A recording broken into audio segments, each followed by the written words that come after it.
When something hurts, most men go quiet. They look fine. They keep going. That silence isn't what you think it is. It starts small. Something happens. A loss, a failure, a conversation that went wrong, a feeling you can't name. And instead of doing anything with it, you just keep going. You answer emails, you show up to work, you make dinner, you watch something before bed.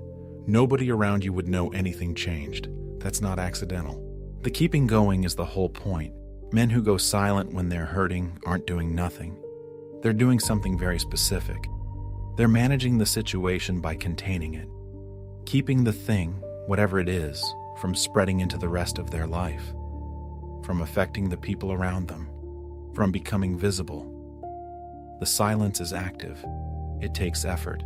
Most men have gotten so good at it that they don't notice they're doing it anymore.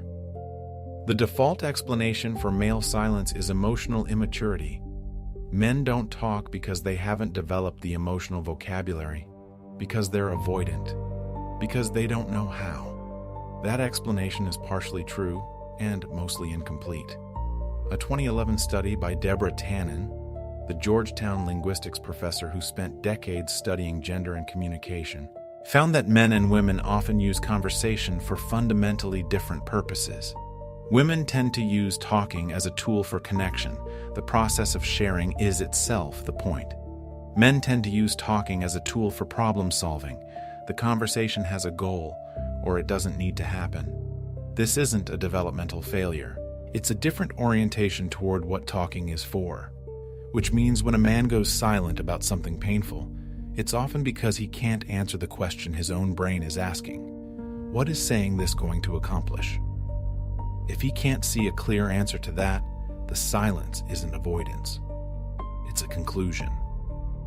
That's not the same thing. Underneath the silence, there are usually two things happening simultaneously. The first is self-monitoring.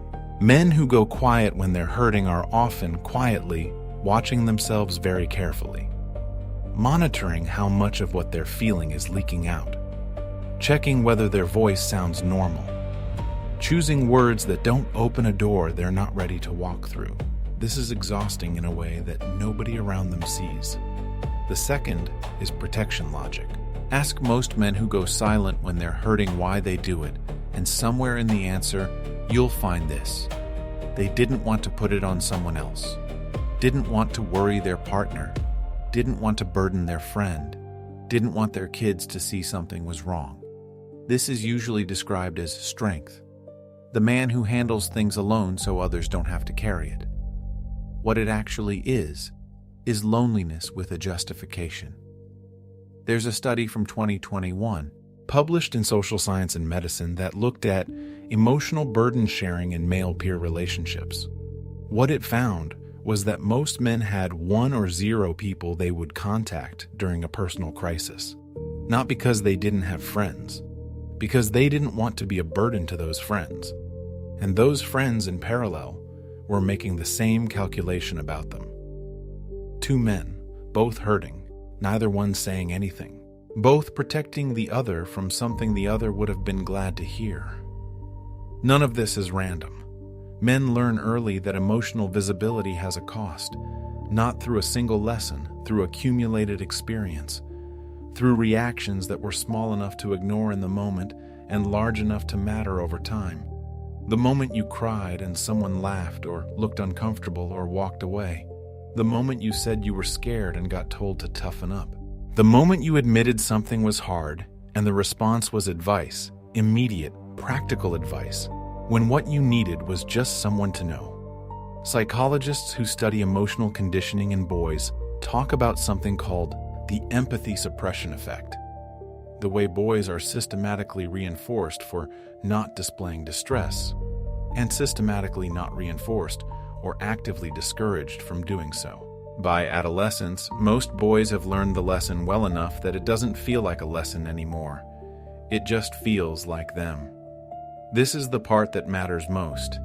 The silence that adult men carry isn't a choice they're making fresh in every situation. It's a default that was set years ago, in conditions they didn't choose, and that now runs automatically.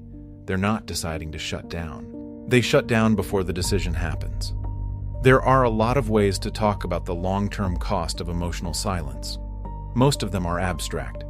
Here are two that are specific. The first, chronic emotional suppression impairs the body's ability to regulate the stress response. The research on this is consistent across decades.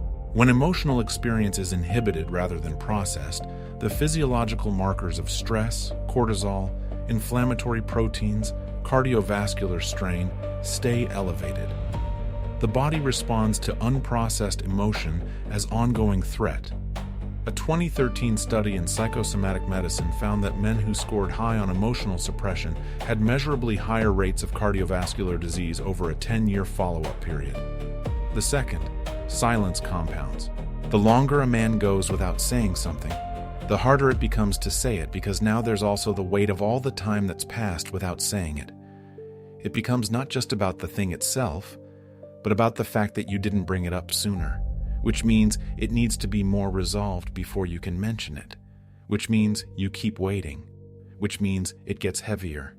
Some men carry things for years, not because they can't put them down, because at some point, putting them down would require explaining why they were picked up in the first place. The research on what actually moves men out of emotional silence points towards something counterintuitive. It usually isn't direct emotional conversation that opens the door. It's proximity and duration. Studies on male friendship and emotional disclosure consistently find that men are more likely to share difficult things when they've been doing something else for a while first. Not when someone sits them down and asks, "How are you really doing?" That tends to produce exactly what you'd expect, a managed answer. But after an hour of doing something together, something shifts. The activity absorbs the pressure. The sharing, when it happens, arrives sideways rather than head-on. This has a practical implication that most men don't realize. If there's something you haven't been able to say, you probably don't need a conversation to say it. You need a context that makes the conversation easier than the silence. The other thing the research points to is writing. Not journaling in the therapeutic journal prompt sense. Just writing the thing down somewhere private. Psychologist James Pennebaker's work on expressive writing, developed over 30 years, shows consistently that the act of articulating a difficult experience in writing, even once, even with no intention of sharing it, reduces the physiological stress response and improves both mood and immune function over the following weeks. You don't have to tell anyone. You have to stop pretending the thing isn't there. The silence that most men carry doesn't come from not caring. It comes from caring too much about the wrong things. About being a burden. About being seen. About whether saying something will actually help. Those are real concerns. They're also a kind of math that most men learned to do before they were old enough to question whether it was the right math. You can do the math differently. It doesn't require a conversation. It doesn't require explaining everything. It just requires being willing to admit, at minimum to yourself, that the thing is there. That's usually further than most men get.